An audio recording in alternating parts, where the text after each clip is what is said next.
1 million businesses are in India and only 4% survives when they move to third generation. Listen, don't take anything for granted. Don't try to prove yourself immediately, Did you get scolded any day? Walk me through that. So I almost cried out to my mother, ki, "Nee, this is not, and what have you gotten me into?" What was your hardest day at the shop floor? In life, there is always signs, and we choose to ignore them. 12 plants, approximately 6 crore per month electricity bill, right? And imagine if 1 rupee tariff changes. How much is gonna impact you? For example, if you're selling a 500 rupees product to Maruti, how much it impacts your margins? A change in even 1 rupee would be almost 0.5% of my total profit. If NTF Group were a Bollywood film, which one and why? हम साथ साथ हैं because we always go together. We're a family. European customers are giving a deadlines 2030, 2032, either switch to renewable energy solution or don't become my vendor. Are these pressure real? People who are late to this will actually maybe lose out a little bit when it comes to it. One advice that you want to give to Gen Zs of today. The thing you're running away from is success. The final one, shop floor or boardroom, where are you most fine at? You can't be good in the boardroom if you don't know the realities of the shop floor. So he gave me 3 options. He said, you stay back in Australia, do what you want, I will support you. You come back to India and start something of your own, I will support you. Or you can join the family business. But if you join the family business, it does come with certain terms and conditions. You had 3 options, stay back, come back, and they were toughest conditions. So why did you choose it?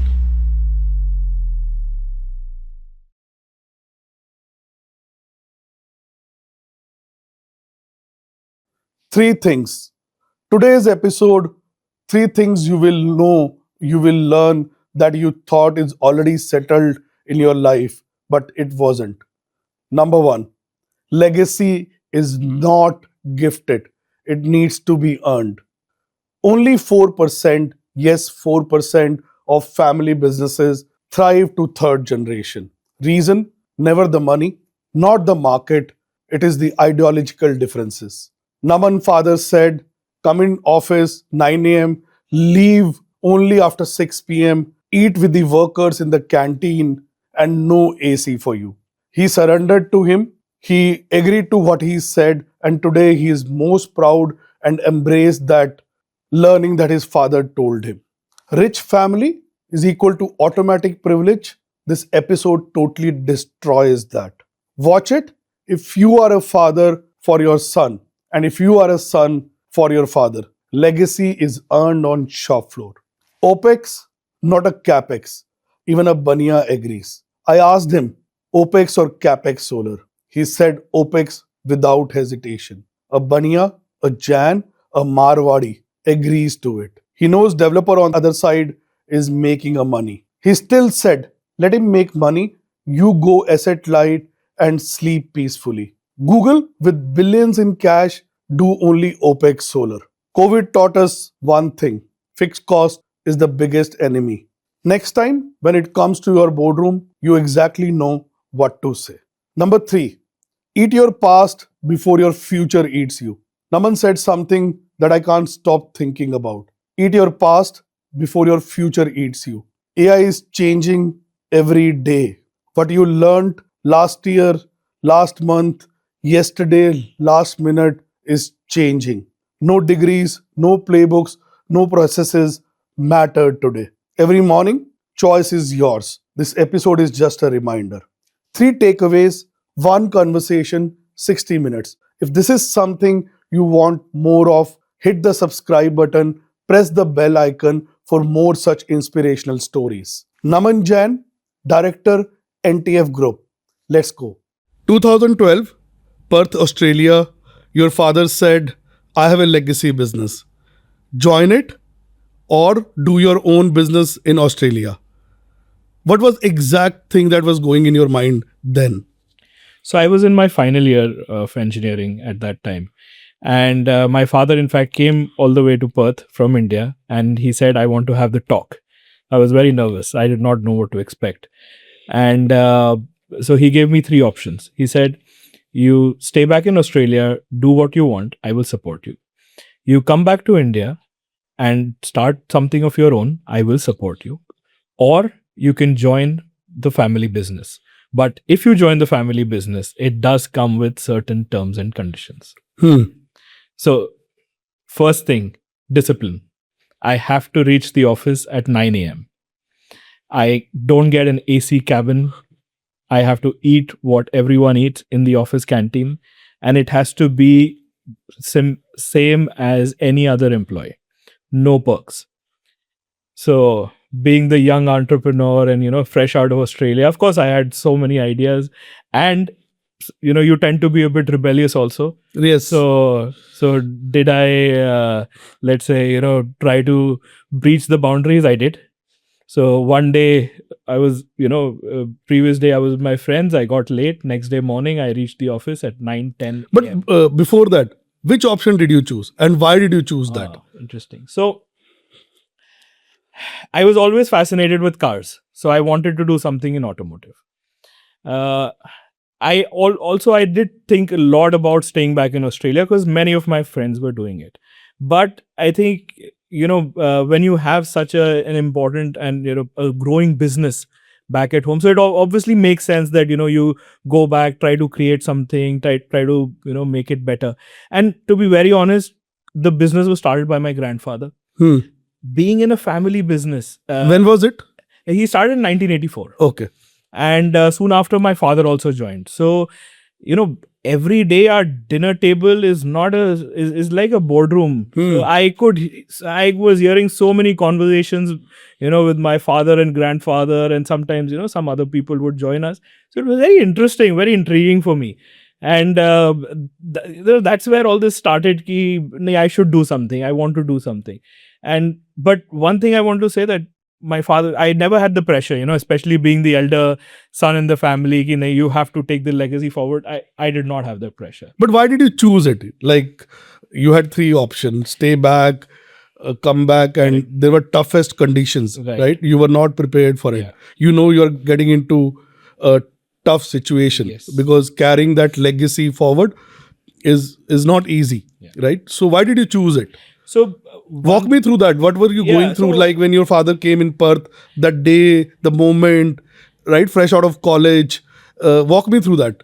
So see, one thing, obviously the decision was not taken at that very point of time. It is something inbuilt or something, unconsciously that you're always thinking, I should go back or I want to go back.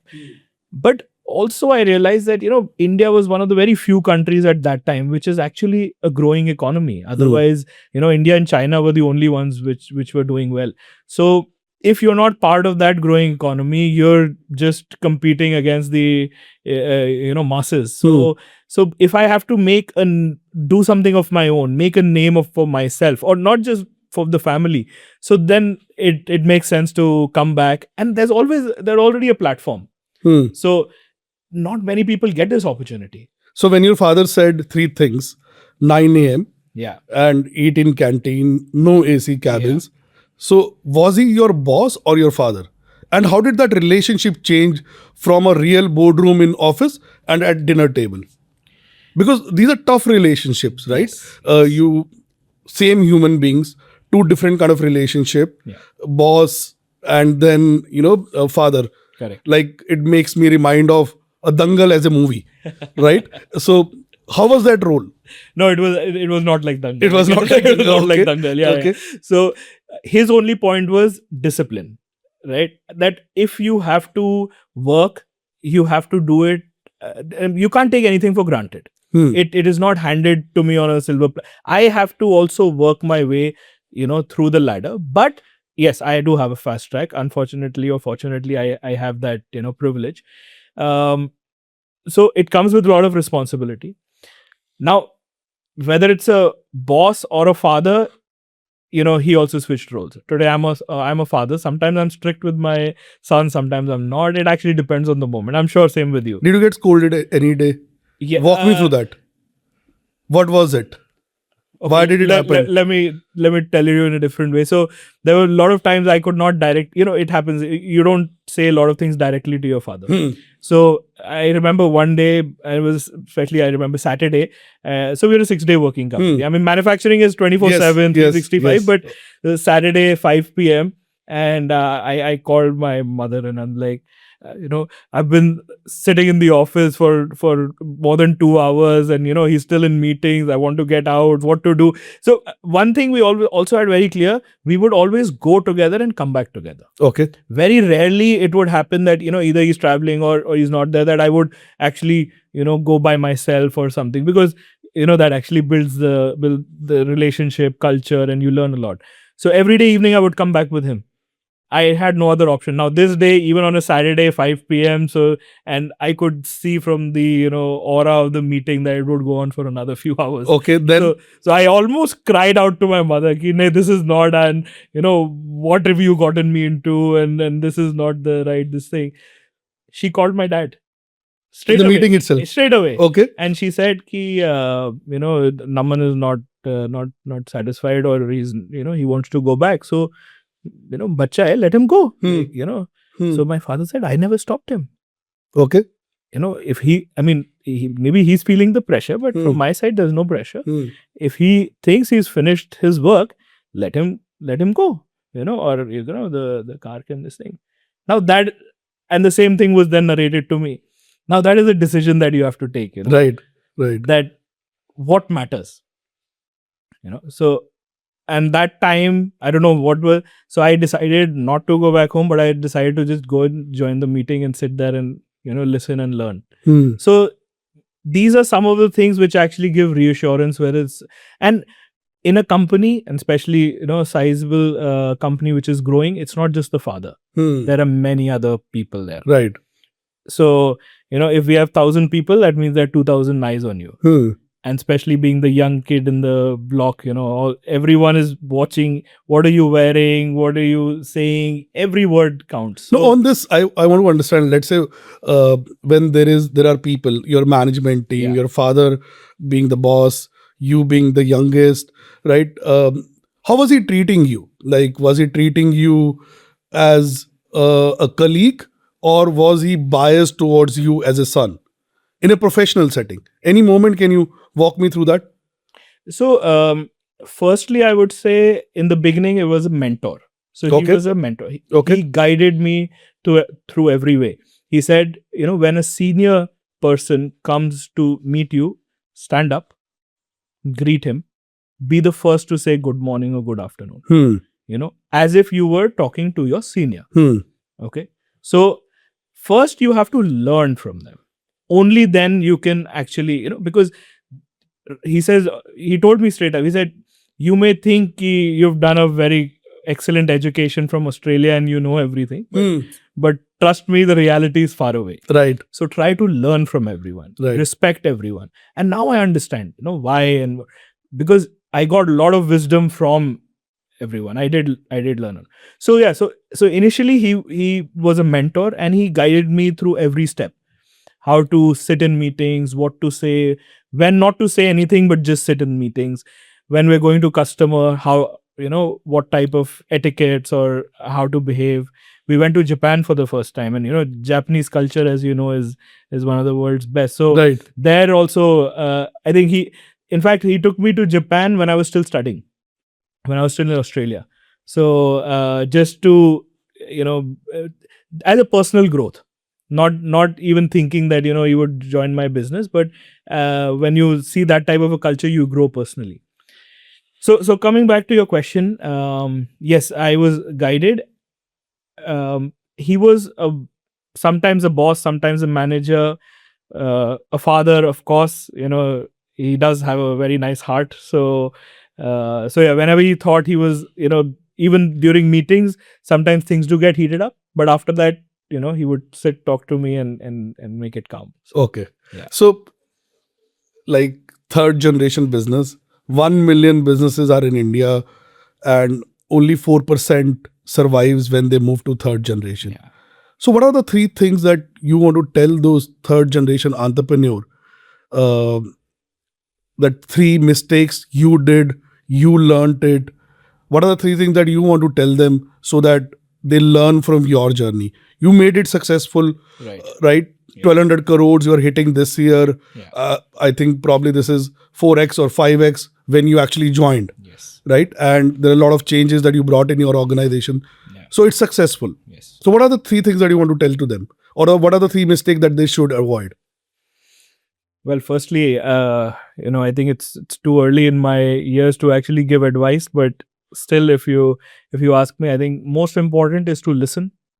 Number one, just listen, learn, and understand. Okay. Spend more time on this rather than thinking you know something and you can teach someone else. Because when you're fresh, trust me, we might think we know a lot, but we don't. Right. Yeah. So first, learn. That is number one. Second is, don't take anything for granted. Do your research. Don't just let's say from the tip, like having limited knowledge about something, Right. is very, very dangerous. Dangerous. Yes. Very dangerous. So even if it is one subject, one thing, but go into depth. Be a master of that. If you're a master in anything, people will respect you. I mean, weird example, but today if I'm in business, but someone comes to me and he says I'm a black belt in taekwondo, I automatically have a respect. He's achieved something in his life. I would say, can I learn something from you? So Right. it has nothing to do with this specific, but in any field of yours, you have to master that. So get into the depth. That would be the second one. And third, before you say third, I want to know this from a first generation, third generation perspective. Yeah. These two are very powerful. Give me a gyan that a third generation can take, because one of the biggest challenges, the ideologies don't match. Yeah. You brought in ERP in your organization. So what is the third thing that, like, something that you learned from your father, or there may be a lot of disputes? What are the third thing that these people who are into third generation can learn? So an advice for a third generation, I think it would be that don't try to prove yourself initially or immediately. You have to, but think of the larger, think of the company, think of the family. I think for a third generation, it is more important to take these company or family forward. So your mindset should be what happens 5 years, 10 years, 15 years from now, and how am I taking everyone along. Just by individually saying that no, I can do this today or I can show you, I don't think we're achieving anything. Right? So I see a lot of people trying to come in, make a space for themselves, yes, but trying to get very quick wins, and or sometimes they come over as a little bit over smart. Right? So we have to be very balanced. You cannot be a threat to anyone in the company or seem like a threat. You cannot be a boss to anyone in the company when you're entering. Everything has its time and place. So just settle in, merge along with everyone, and surely there'll come a time when people will automatically start respecting it. What was your hardest day at the shop floor? Like initial days, I'm talking about, not the mature days. Like when there was restrictions like 9 a.m. and you were like a junior in the organization. What was your hardest day? Tell me exact day. And what did you do? How did you come out of it? So you actually felt like crying that day. So I remember this this incident. In fact, it happened probably couple of months into the business.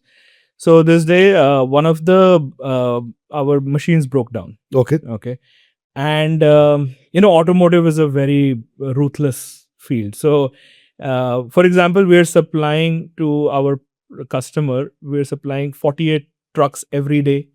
They don't have more than 3 hours inventory of our parts. Okay. So every 3 hours, a truck has to go from our plant.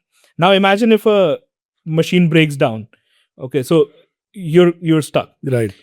So now this machine is down, and all of us are there. So obviously it's been a while, and I was interacting with people, so I'm standing behind. So all the senior teams have come, the maintenance, the production, and their management and all, and we're just so one operator's right next to me, and he says, of course in Hindi, but he says that I've been telling my seniors for a very long time that I can hear some sound. Okay. Or some, like, and they just told me it's okay, just keep going. So and today, see, this is happening. So he said ki, I'm a small guy, I don't understand what the sound is, but these people do. Still they did not take any action.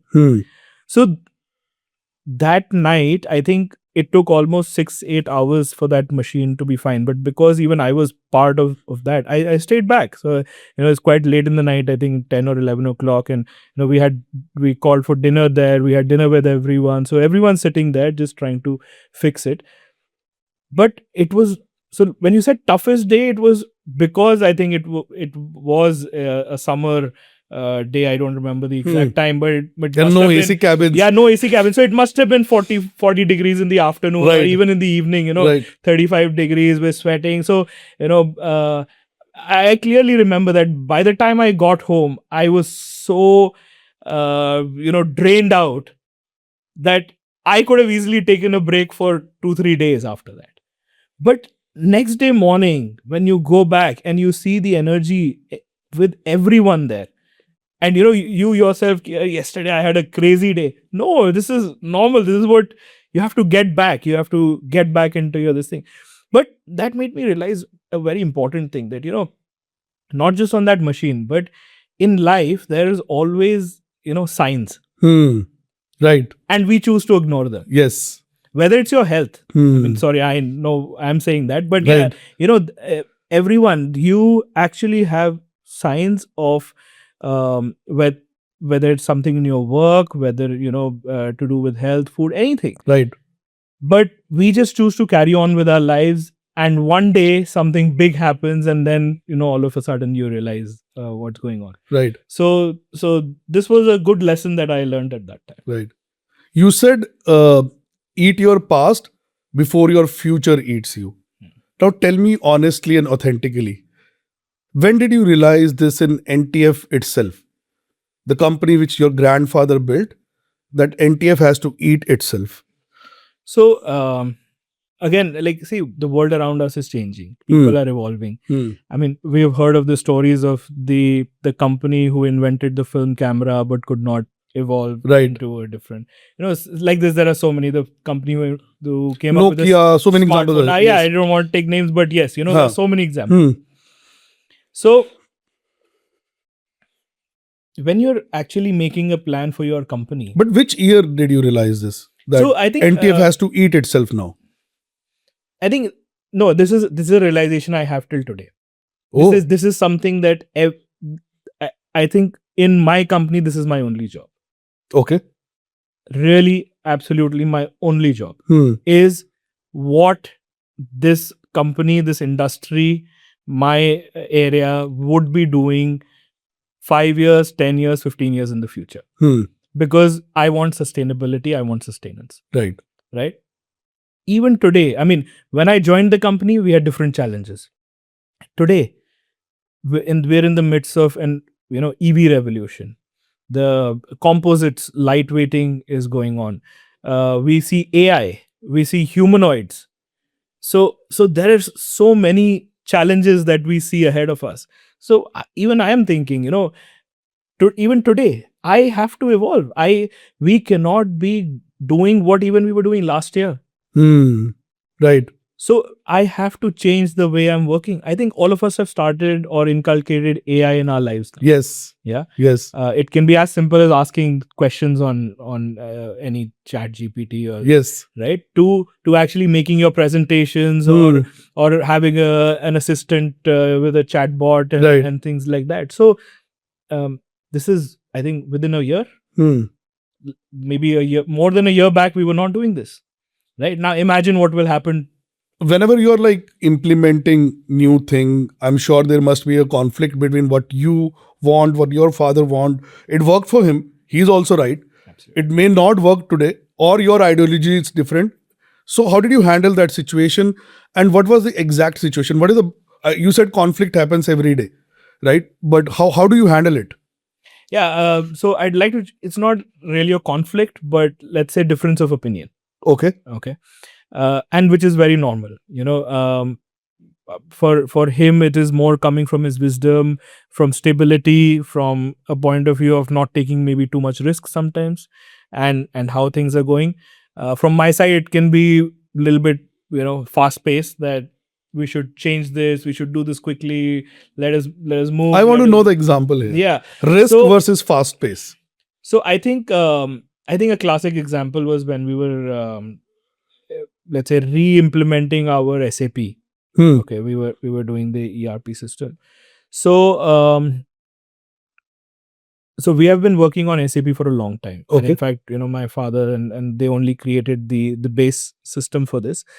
So then the question came, why?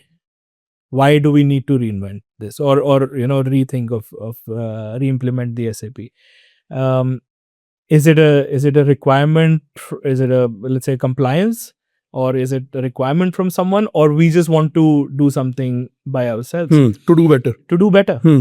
And the first question was that our teams have been trained in a certain way and people are doing it. Right. Now, if we're getting on something new, are we really improving their lives by reducing the work, or are we making it even more complicated? Hmm. Because the first thing that I said, oh, we can have so many dashboards, we can connect it with our machines, we can add many let's say approval systems, Hmm. we can get more control, we can do this. So that's all is good, Hmm. but doing all this, it has to make someone's life easier. Right. That it may make my life as Naman easier, but what about the entire company? So when I say difference of opinion, I think this is how we're evolving. Hmm. So this is his wisdom. He gives those advice, and then you rethink that.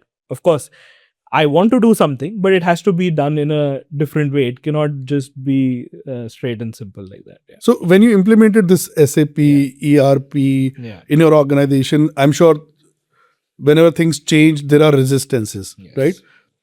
Like, can you think about any employee leadership level who was resistant to this change?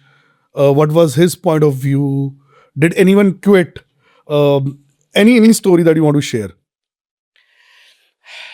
So change is always difficult. Hmm. And if someone feels that now my control over things or my power is getting diluted, even that becomes even more dangerous or a threat.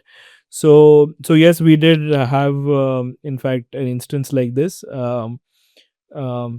Luckily the employee did not quit. But yes, I think it took time for them to realize why it was important to transform. Hmm. From Did you hear any existing- talks, hearsay? I don't want to comment too much about it. Yeah, but I think overall,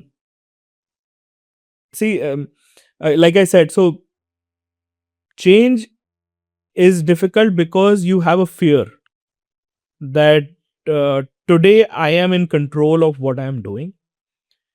Tomorrow, someone else can actually check on me, can control on me. I will lose my power, this, that. So there are so many things that people actually go through. Hmm. So it just takes a lot of time for everyone to understand. Absolutely. Absolutely. So 12 plants, approximately 6 crore per month electricity bill, right? And imagine if 1 rupee tariff changes, right? How much is gonna impact you? For example, if you're selling a 500 rupees product to Maruti, how much it impacts your margins? So let me put it this way: our biggest cost is raw material, then manpower and electricity. Right. Yeah. So, and electricity is right now is an integral part, and we know it's getting even more important as we're growing. So a change in even 1 rupee, I think, would be almost like 0.5% of my total profit. Okay. So it is a big impact on our business. Okay. So how much, like if the cost economics, how much does that get impacted? For example, the competitor on renewable energy is saving 2 rupees, 3 rupees per unit, Yeah. selling to Maruti, same product, Yeah. right? How much margins he will be making more for you? So, I mean, of course, competitiveness is one of the main reasons why renewable energy, and the thing is, renewable energy is is available. It's just that we are not somehow, not everyone is going out and actually grabbing this opportunity. Hmm.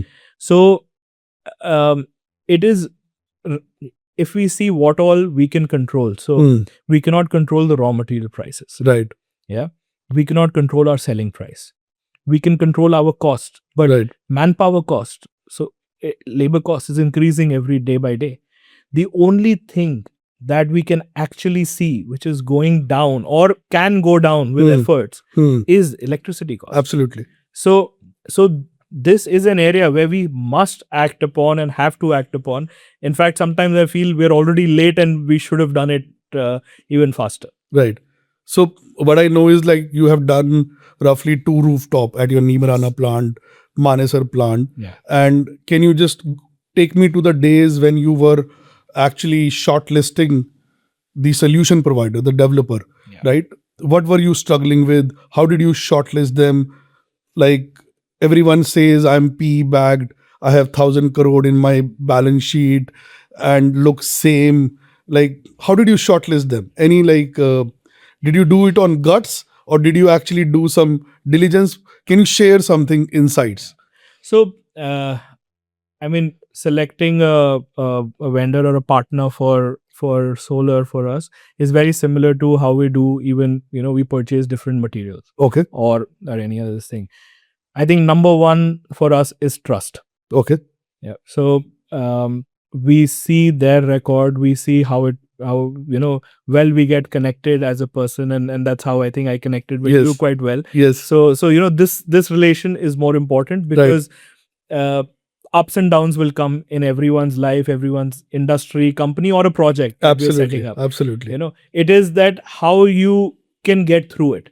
And if I can call you at any time and say, see, this is not working out, and we find a solution, that is more important than going into contracts and saying you did this wrong or I did this wrong. So Relationship. Yes. is more important. Right. And this is how we as a company work overall. Okay. So I think one very important aspect, of course, like I said, trust, credibility, and how we think we can work ahead in the future. So have a big picture, have a goal, not just for one rooftop, but overall solution, and helping the business. Right. So like now you have done 2 projects. Yes. You want to do more projects. Like one thing that worked for you and one thing that it didn't work for you that you want to change when you are doing renewable energy for the next project, let's say. Yeah, I think there's a lot of learning. So when I did rooftop, back of your mind, you had this idea. Oh, now I have. So we'll let's say convert 100% of our electricity bill into solar. So it doesn't work. It doesn't work, right? So there are only certain amount of hours that the sun is available. Yes. Banking is not possible, Right. So you get through this learning curve and you realize, okay, you can only, let's say, convert about 25% of your energy just with a rooftop, roughly. What about the balance?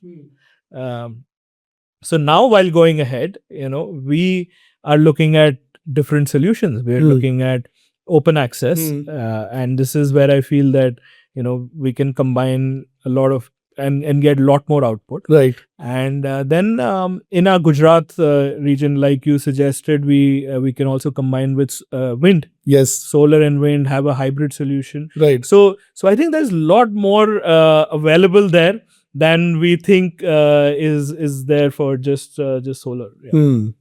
So every manufacturer that I speak to, they are convinced that they want to do solar. पैसा बच रहा है, करेंगे ही. But one of the biggest fear that they have is 15-year, 20-year, 25-year commitment, given the businesses are changing, environments are changing. How did you handle this in NTF? Were you so confident, okay, like, I'm going to do it? How did you convince your father, your board for a 25-year challenge? See, I think if you're trying to build something good, you're obviously thinking about the future. And if you're always scared what will happen in the future, I don't think you can build anything. So this is a given that, no matter what, this is something that we have to do. And I think that is where we did keep some provisions in place, that what if after 10 years, I want to buy it back, or, I want to have it on my own. So these are the provisions that you do keep in place in your contracts. But having a long-term vision is the first step, So it's not only this contract, but if you don't have a 25-year vision of your company, then I think you're doing something wrong. But what did you tell the board? Exact things. Okay, I'm going to sign this PPA. Yeah. And there may be so many questions from the board. Absolutely. How did you tackle that? How did you handle that? What was because they believe you.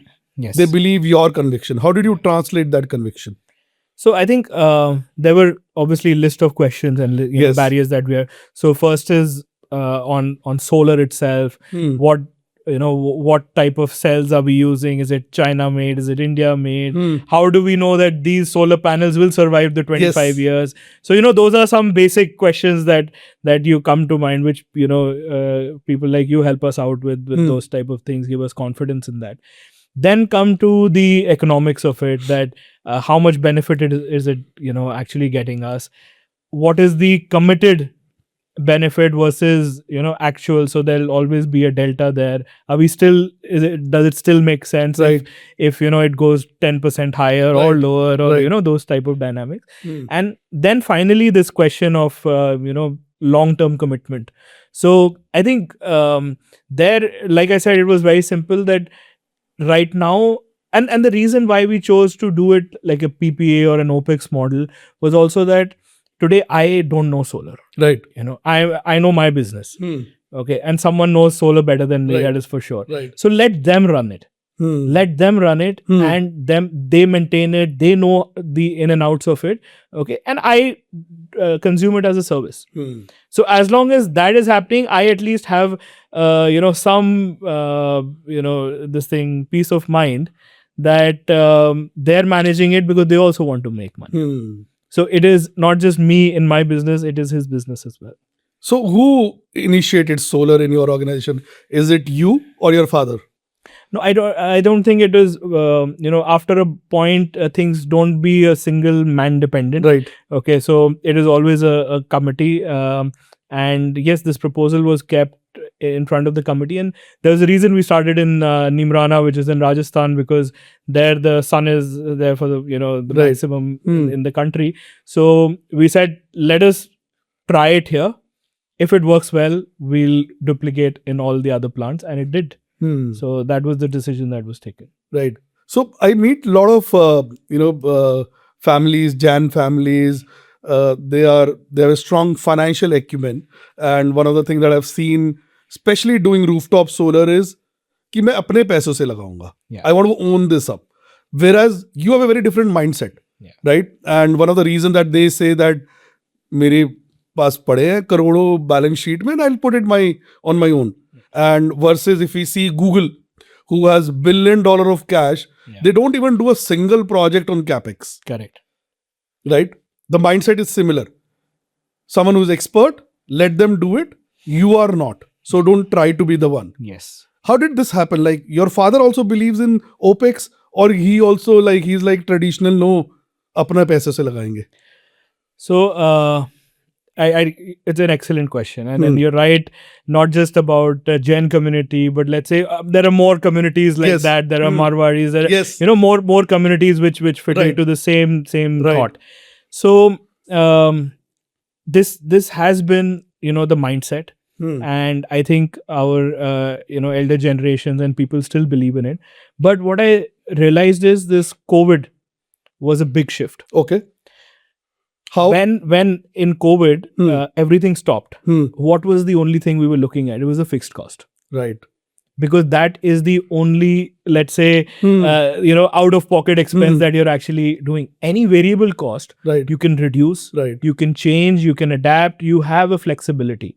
But something which is already invested, already done, you cannot do anything about it. Hmm. So that is where we changed our business model of moving completely towards variable cost, Hmm. reducing fixed cost as much as possible. Hmm. It's easier said than done. Right. Yeah. Right. So it sometimes moving to variable cost might even be costlier. Right. It is. It is. It is. No doubt about interest costs to add Right, on. right, right. There are so many other things which Right. obviously The person who's setting up the project would Yes. also earn 15-16%. exactly. Right. So someone else would also do it. Right. But flexibility is more important. Hmm. And it's not just COVID. I think last many years we've seen that the business cycles earlier were longer, and now it's getting shorter. So you see highs and lows very fast. Hmm. So everyone loves the highs, but how to manage the lows? Hmm. And some key decisions that you have to take in those lows, which hopefully not many people should take, but let's say shutting down a plant, moving a plant, or things like that, which actually take a lot of courage. And so you can only do these when you have flexibility, when you're not all in. So I think this was a key point where we realized, okay, we need to shift or change our business model Right. and go ahead. So I'll give you another example. New plants that we're setting up, we're taking on lease. Okay. So of course, initial plants are all owned by us, land, building, everything. But now we changed the business model. We said our business is not real estate. So our business is manufacturing. So let me invest in machinery, in manpower, in what I know and what I can do the best, and let our partners who are the real estate masters, let them do that. Right. So I'm in fact we're very happy with this model right now. And it gives me also flexibility. If today something goes down, all I have to do is shift my machines. Right. To an existing plant or something like that. So these are some of the changes that we've been doing, and why we chose an Opex model. The second, I already told you that solar, I don't know solar. Right. And the person who is installing solar is the master of that. So let him manage it.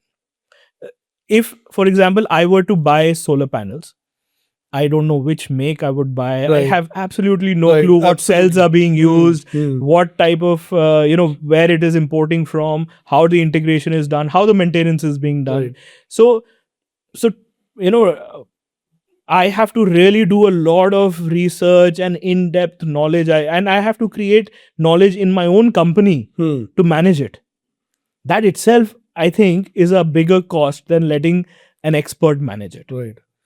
So that was one of the. No, thank you. You've given me boardroom talks. So when I'm in next boardroom, I'm gonna tell the COVID example. Fantastic example, right? Yeah, I mean, absolutely. Changing this mindset.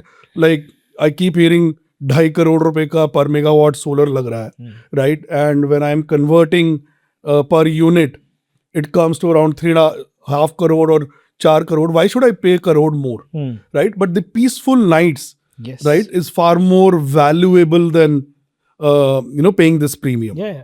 And like we say, you have a partner now with you. Yes. It's not a supplier or a vendor. They are themselves invested. They also have to make money from that. So that partnership approach, it's not 1 + 1 2, it's 1 and 1 11. Right. Right. So as long as you have these partners with you, your partner wants your business to run. Your partner wants your business to succeed more, because then his business will also do better. So get more people attached with you. You're not a sole person in this world, Right. So partnerships are very important. So I was talking to Mr. Singla of Polyplastic.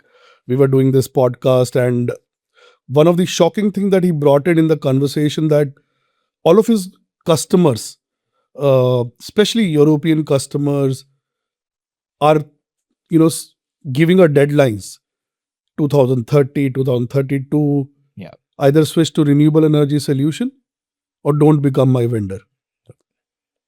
What is your thought? Are you also seeing that happening? I know cost is one of the biggest driver, but what about if you're exporting to European markets, uh, are these pressure real? They are real. They are real for Okay. sure. And ESG has become a very integral part of the European society. Um, I think for a developing country like India, it, like you rightly said, it is a cost for now. Especially the ESG component, the scope 1, scope 2, scope 3. Right. So going up those ladders. Right. Some basic is very important. Those actually we think it's a cost, but it actually helps your margin. Okay. So basics like get into solar, basic renewable energy is good. Right. Above that, net zero. So those type of things for India right now are some added costs. But for a country like Europe, this has become very important. Okay. So we're also exporting to Europe, small amount, but yes. Right now, it is not mandatory for us, but they're asking us similar timelines. Okay. When can you? When would you? How fast? And they're not asking us. They're basically asking the entire supply chain. Yes. So there will be a basket which would say we can do it quickly, and they would definitely succeed, or they would definitely be in a priority list for Europe. And people who are late to this will actually maybe lose out a little bit, when it comes to Europe. Okay. And is this only Europe, or are you seeing this pressure from Maruti as well? Yes, talks have started. Okay. But the timelines are much more lenient as of now. Okay. But as an OEM, as a large company, Maruti itself is doing a lot on ESG. Yes. Their new plant in Kolkata, they're actually, even the trucks that we send to their plant are CNG trucks now. We're not using diesel trucks. Right. So those are not allowed to enter their facility. So they're actually helping and, increasing. But again, it's not, right now, these are not any mandatory conditions. Okay. They will take time. So as we know, India has set target for 2070 to be net zero. Yes. But Suzuki has set a target for 2050. Okay. So that they want to do it 20 years ahead. Right. So that is why they're taking certain decisions to get that done. Yeah. Like you said, like scope 1, scope 2 and scope 3 emission for companies like Suzuki, and you are their vendors. So I think, are they supporting also? Like, what kind of methodology are they using? For example, in pharma, or let's say H&M. In textile is a better example to give here. So one is, carrot or stick.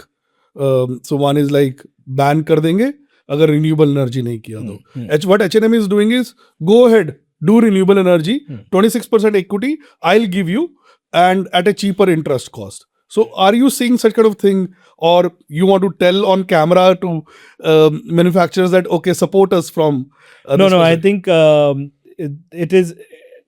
Yeah, I mean, you've taken two extremes, but I think our industry and our customers are somewhere in the middle. So they are guiding us. They're having regular seminars. They're having regular sessions. They're telling us, okay, what is good to do, and right now, what is the right thing. You don't have to go all out. Start with small steps. At least do the basics. Right. So because it's a long journey. Right. I mean, with net zero seems simple, but it is a very, very long journey. Yes. So today, what is most important? Let us do that first.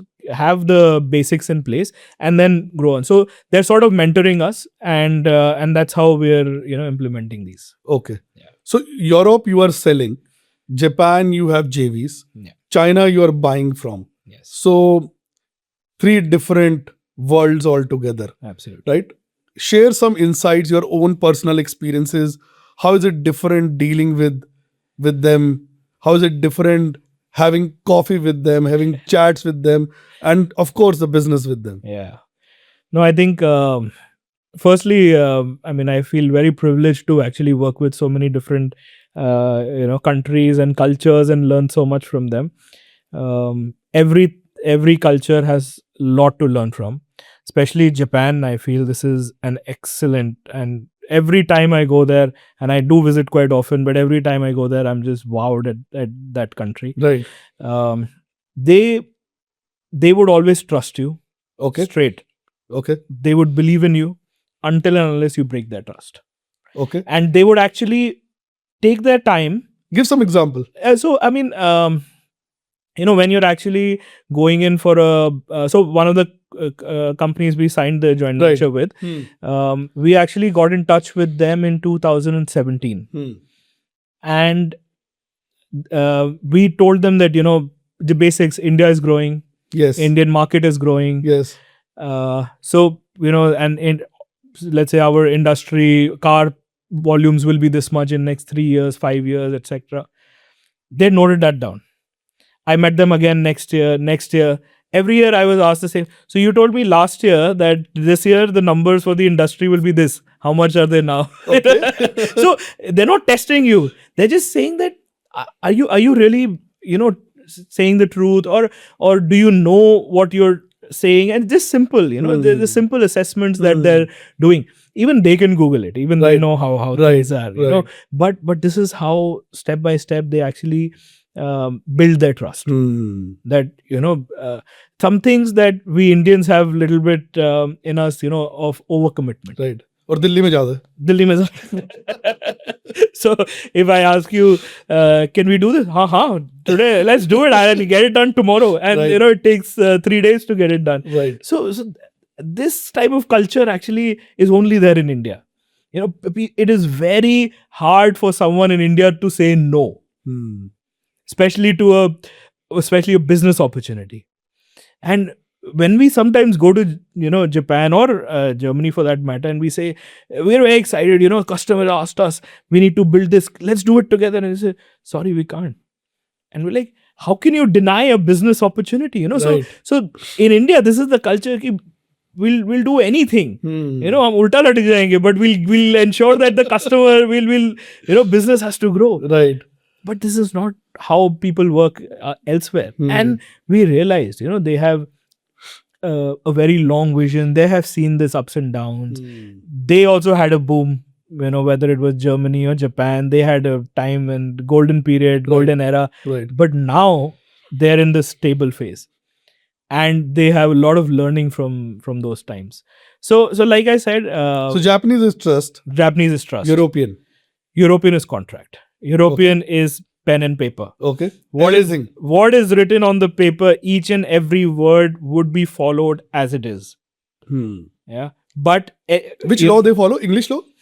I think they have their own system. Yeah. I mean, in Europe also there are different countries. When you as an Indian getting into a contract with them, yeah, like which common law do you go by?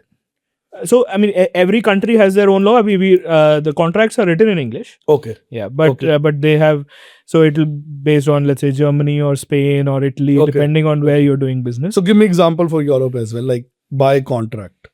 Yeah. So there are sometimes we have this agreement with people. Okay, I have told you something, but the contract says something else. In Europe, whatever the contract says will be done, irrespective of what we have spoken. Okay. So you think you are very good friends or you have very good relations and they would do it for you. Maybe there might be some people who may do it. I don't want to generalize, but most of them would simply follow a contract because they believe that business is done between companies. And if this person is not there tomorrow, someone else is going to be there. Right. But as Japan, business is done between people. Yes. So this is one of the big differences, which I see in these two cultures. Yeah. And China? Oh, China is very different. I mean, I admire the way they have grown. And the capacities that they have created, the type of environment that they have made. It is different or a bit difficult to do business in China, especially for Indians. But yes, China is a global exporter and even we do buy some machines from them. But now I think a lot has started localizing in India. So we're buying a lot through Indian channels or, through China like that. So, but that's a very, very different environment altogether. And India? How is it Ah, different? And in I- terms of business, what is the difference? Trust, India, contract. India is wonderful, amazing, and I love to work here. So it is. India itself has many countries in itself, many Right. states, different ways of doing business. So I think, this is something that we're born with. We know how to, work around it. So it's good, of course. Yeah, this is the future of the world. So, what is your vision for NTF from a renewable energy perspective? I know you are done 2 plants. You are aspirational to do 10 more as soon as possible. Um, Cost driver is the biggest thing. Yeah. Like, what is that date or day when you see every power that is getting produced, every product that is getting produced, every Maruti that is getting driven is through renewable energy? What will be that day, and how will you feel that day? So I think these days we have a good jargon of Vision 2030. Okay. So if I were to put that in perspective, okay. So right now I think we are doing about 8 to 10 megawatts of power overall in Yes. all our plants, and the way we are growing, it may grow to about 15 to 20 megawatts by 2030. Right. So today we might be at 25% or 20% of total is renewable, but I want to get to 100% renewable by 2030. This is my target. Apart from cost saving, apart from meeting customer requirements, did renewable energy give you self boosting as well, like talking to people, talking in media, talking to investors? Okay, 20% of my power is renewable, or some like I have a green products, something like that ever happened? Can you share Of some course, I example? mean, whenever it is there in our main corporate presentation. Hmm. So one of the slides in our corporate presentation says renewable energy, and what are we doing in terms of sustainability? So we're using solar as renewable energy. We're doing water recycling. We're supplying through CNG trucks rather than diesel. We're converting. Right. We're applying for green building certifications. The overall energy efficient this thing. We're doing tree plantation. So there's a whole list that we're doing to achieve those sustainability targets, and this is one important slide that all of our team would showcase to any customer, and the customer also really respects that. Which number slide is this? I think this comes towards the end. but Towards it is the end, so there. not the priority. Okay. No, of course, because initially you're actually showing your products, your Yes, yes, processes, yes. your history, and then this comes that so it's right before my vision slide. Okay. It's right before the vision. Okay. My last slide is Close vision. to your heart, huh? Yeah, my last slide is Vision 2030, and this is right before that. Okay. Yes. Okay. Understood. You do a lot of things for sustainability, a lot of examples you have given. What about CSR? Like I heard NTF is contributing a lot. What are the top 3-4 things that you as the organization and you as a person is doing? I think this comes from our value system, which I think my grandfather inculcated in us. So we try to do as much as we can for the society. Our focus is in education. So, for example, we've adopted 2 schools near Nimrana, where we're providing all the infrastructure and computers, printers, laptops, stationery, whatever is required. So these are government schools, but we tend to provide whatever possible support. We recently installed a STEM TV, with all educational this thing powered by solar. So it is running in that area, and the Rajasthan government also recognized NTF for this type of support. More importantly, in our own company, for let's say the children of our employees under a certain income bracket, if we know the social realities today, if you have let's say a boy and a girl, you would educate your son, but you might want or wait for your daughter, but at the ground level sometimes this is the reality. So especially to promote girl child education, we are providing 100% fees, or let's say tuition fee support in schools as well as higher education. So anyone wants to become a doctor, engineer, MCA, anything, we would provide that support. So not only for girls, also for boys, but so this is something that we do a lot.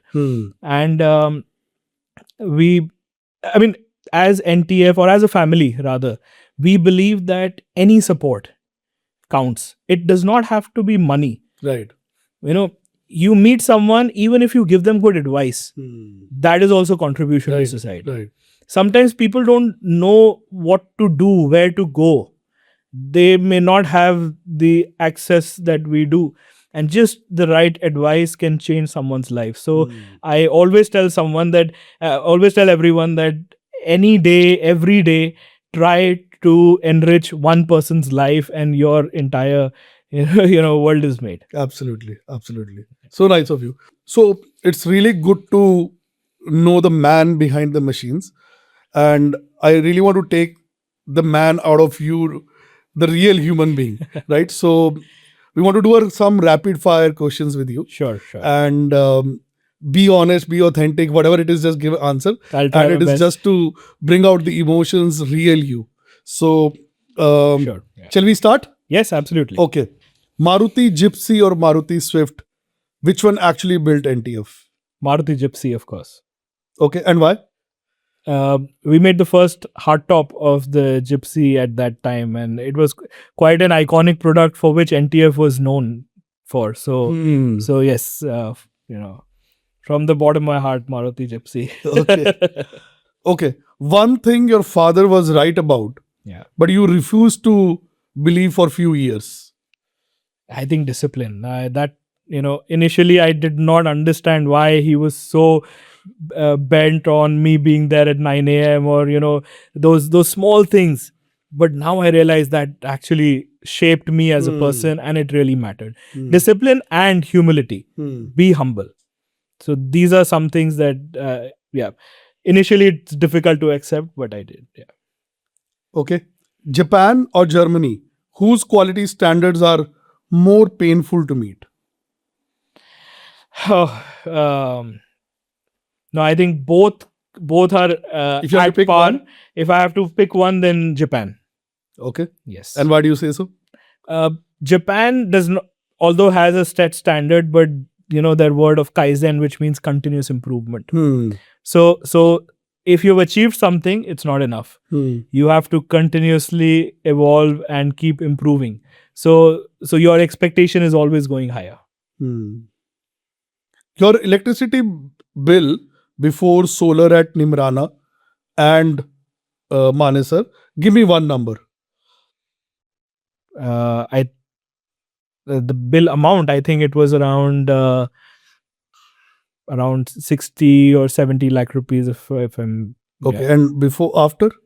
After 40 to 50. 40 to 50 lakhs. Yeah. Okay. And if NTF Group were a Bollywood film, which one and why?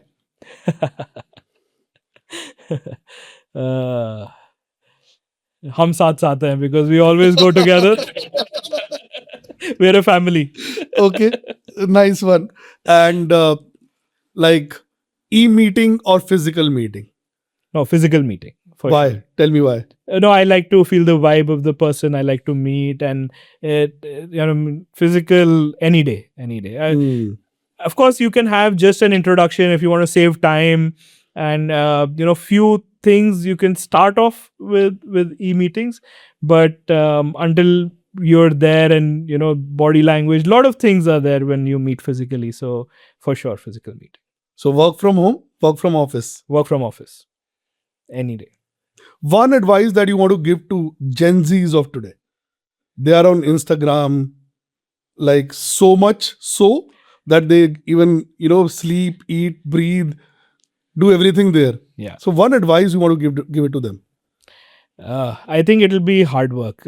People these days are trying to replace hard work, or some people don't like 6 days working. Some want to do 5 days, 4 days, work from home. So I feel they're running away from something, and the thing that you're running away from is success. So Right.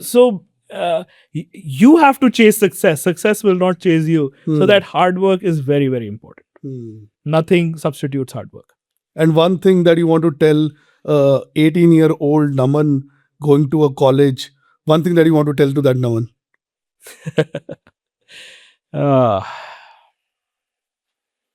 Learn, fail faster. Learn Okay. faster and fail faster. You know. So I think a lot of times we are so we're so much in fear that we don't try things, or we're afraid to do that. But I have done it maybe a few times now. I wish I would have failed much before in my life, so you could have learned even faster. Okay. The final one. Yeah. Shop floor or boardroom? Where are you most fine at? You can't be good in the boardroom if you don't know the realities of the shop floor. Okay. So So we see you more at shop floor? no, you would see me in a boardroom, but I know exactly what's happening on my shop floor. Okay. And how?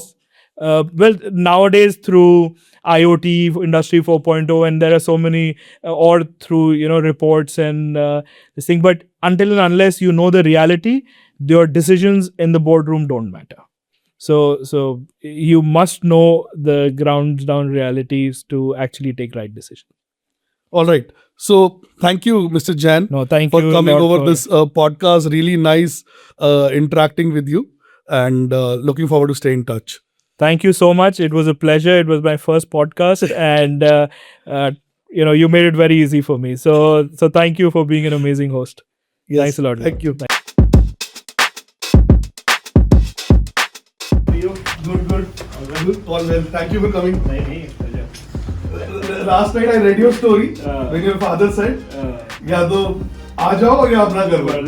तो है ना अभी से शुरू हो जाओ. In a family business, Who